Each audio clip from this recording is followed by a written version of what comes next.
प्राप्त माहितीनुसार इराण युद्धाच्या पार्श्वभूमीवर भारतासह जगभरातील अनेक देशांवर आर्थिक संकट हे ओढू लागलं आहे.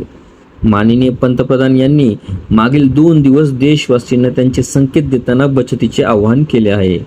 वर्षभर सोने खरेदी करू नका, परदेशी प्रवास टाळा अशी आवाहने त्यांनी यावेळी केली आहेत.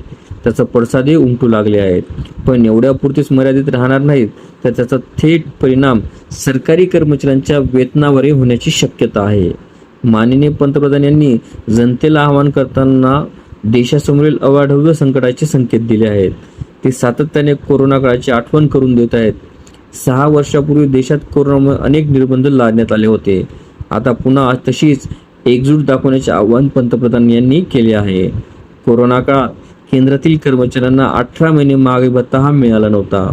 अनेक राज्यांमध्ये तर वेगवेगळ्या प्रकारेच निर्णय घेण्यात आले होते. देशात सध्या 8व्या वेतन आयोगाची जोरदार चर्चा चालू आहे.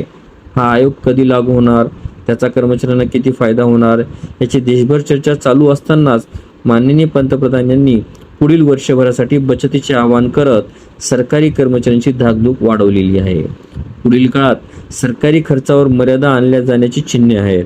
असं झाल्यास 8व्या वेतन आयोगाचे काय होणार याची चिंता कर्मचाऱ्यांना सतावू लागली आहे. सरकारने कोरोना काळामध्ये महागाई भत्ता थांबवला होता, त्यातही वाढ केली नव्हती. अद्याप 8व्या वेतन आयोगाचा अंतिम अहवाल आलेला नाही. आयोगाच्या शिफारशीची अंमलबजावणी होण्यास वर्षभराचा तरी कालावधी आहे. पण सध्याची स्थिती पाहता भविष्यात आर्थिक बोजा कमी करण्यासाठी आयोगाच्या शिफारशींमध्ये कपात केली जाण्याची भीती कर्मचाऱ्यांना आहे. असं जर झालं तर त्याचा थेट परिणाम कर्मचाऱ्यांच्या वेतनासह इतर भत्त्यांवर सुद्धा होणार आहे. त्यामुळे कर्मचाऱ्यांना अपेक्षित असलेला लाभ हा मिळणार का नाही याबाबत साशंकता आहे. असं शक्यता जर झालं तर इराण युद्धातून लवकरात लवकर तोडगा न निघाल्यास सरकार भविष्यात काही कठोर निर्णय सुद्धा घेऊ शकते, हे मात्र निश्चितच आहे.